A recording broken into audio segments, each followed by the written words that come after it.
गबसा सुबा एबसु दालाय आफादनि 20थि रंजालि बैसागु फालिनाय हाबाफारिया मैया जोबनानै थांबाय। गबसा सुबा रंजालि बैसागु खुंथाय आफादा मेट्रिक आरो हायार सेकेन्डारि आनजादाव उथ्रिसार जानाय फरायसाफोरखौ बरायदों। बैसागु गेवलां मोसानायखौ फोथारखौ बेखेवना होयो 32 नं भेरगाव बियाबनि एमसिएलए दावबायसा बर' बिथाङा। सानैनि मेहेरगोनां हाबाफारिजों खुंजानाय रंजालि बैसागुजों लोब्बा लाखिनानै खुंनाय रंसारि दिम्बिसर गोसोखां हारिमु बिलिफां आयदाखौ बेखेवना होयो 45 नं भेरगाव बियाबनि एमएलए महेश्वर बर' बिथाङा। आरो बे हारिमु मोनाबिलियाव मुंदांखा मेथाइ रोजाबगिरि महरै बाहागो लायो गीताश्री रामसियारि बिथाङा। আজি বহাগ মাহৰ অন্তিমটো তাৰিখ 31 বহাগ আমাৰ গপচা চুবা অঞ্চলত আঞ্চলিক এপছুৰ অধীনত এটা ইউনিট আছে। 8-9খন গাঁও লৈ পেলাই এটা ইউনিট এপছু আছে। তেওঁলোকে বছৰি ৰঙালী বিহু অৰ্থাৎ ৰংজালী বৈশাগু উদযাপন কৰে। এইবাৰ 20তম তেওঁলোকে ৰংজালী বৈশাগু উদযাপন কৰিছে। 20 বছৰ হ'ল।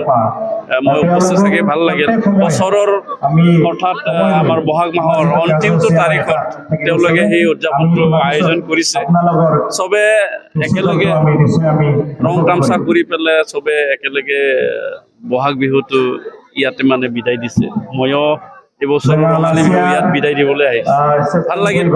আমাৰ নতুনকৈ নিৰ্বাচিত বিধায়কজনকো মই লগ পালোঁ আৰু বিভিন্ন পদবী থকা নতুন নতুন নেতা নেত্ৰী নতুন চৰকাৰৰ চেয়াৰমেনসকল চেয়াৰপাৰ্চনসকলকো লগ পালোঁ। BPF চৰকাৰৰ তেখেতসকলকো চাই চিনাকি হ'লোঁ। ভাল লাগিল আৰু বহুত মানুহখিনি লগ পালোঁ। আগত আন্দোলনত অংশগ্ৰহণ কৰা বহুতখিনি আগৰ নেতাখিনিকো লগ পালোঁ। ভাল লাগিল। দুখ সুখ কথা পাতিলোঁ, মনৰ কথা পাতিলোঁ।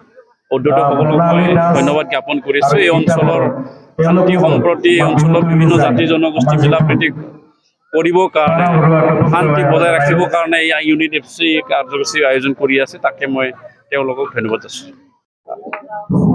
Dukura ronggal बैसागु हिसाबै बानजायगिरि हिसाबै बानजायदों गबसा सुबा दालाय एबसुआ जोङो खोब रायजो राजाजों जोङो मदद मोनदों आरो बेखायनो जोङो दिनै दिन हाबाफारिखौ जोङो गाजा गोमजा खुंनो हादों आरो उननि समफोराव जोङो थिग बिदि रायजोफोरनि अननाय आरो सिबिनाय मोननानै बेनिखायनो जोङो साबसिन जोङो खुंनो हाबावगोन आरो थांनाय मैयानिफ्राय जा जोंहा थुनलाइयारि बादायनाय दङमोन जोंहा बेयावबो माखासे फरायसाफोरा बाहागो लादों मदद मोनदों रायजो राजानिफ्राय आरो लोगोसे दिनै जोंहा नैथि साननि हाबाफारि गेवलां मोसानाय हिसाबै जोंहा गोबां मानसिया लैहोर लैहोर फैनानै दिनै बे जोंनि गबसा सुबा खौरां बैसागु मेहेरगोनां खालामफैदों आरो लोगोसे जोङो ओनसोलनि फरायफुबाय थानाय गासैबो लाइमोन सेंग्रा सिख्ला जि थाखोनि आनजाद उथ्रिसारनो हानाय बिथांमोनखौ जों बरायदों आरो जिनि थाखोनि आनजाद जों माने पास खालामनाय बिथांमोनखौ जों बरायदों आरो उन हाबाफारिफ्राव जोङो बेनिखायनो जोङो बांसिन जोङो अननाय मोननानै आरो जोङो देरसिन जोङो खुंनो हागोन आरो लोगोसे जोंहा मोनाबिलि आयदा दङ बे समाव जोंहा जों जादों गीताश्री रामसियारि बिथांमोनाबो माने गोजोननाय मोनदों जों साबायखर मोननानै आरो ओनसोलनि रायजो राजानि बिथांमोना जों जोबोद माने साबायखर बावहरदों लोगोसे दिनैनि हाबाफारिखौ मेहेरगोनां खालामनो फैनाय गासैनिसिमबो आङो अननाय सिबिनायखौ बावहरनानै जोंनि जा सोलिबाय थानाय हाबाफारियाव खोब मदद मोननानै गासैनिसिमबो आंनि अननाय आरो सिबिनायखौ बावहरनानै दिनैनि जा खुंगानै 20थि एबा 20तम जा बैसागु खुंनाय आफाद जानानै जोङो खोब गोजोननाय मोनदों आरो ओनसोलखौ लानानै जोंहा सिमां दङ जोंहा मिजिं दङ बे ओनसोलनिफ्राय बैसागोजों लोगोसे थुनलाइ बादायलायनायजों लोगोसे जोङो डक्टर इन्जिनियार जोङो मोननो हागौ बेखौबो जों नायबिजिरदों आरो बे ओनसोला खोब मोनसे मोजां गोख्रों ओनसोल बेयावहाय जेबो जोंनि माने बेबायदि मोजां थासारियाव दङ बेबायदि जोंनि बे जायगायाव खुनु गुलाय गुजाय थासारि जाया आरो जोंहा गासैबो बे ओनसोलनि सुबुंफोरा अनलायनानै मोजां मोनलायनानै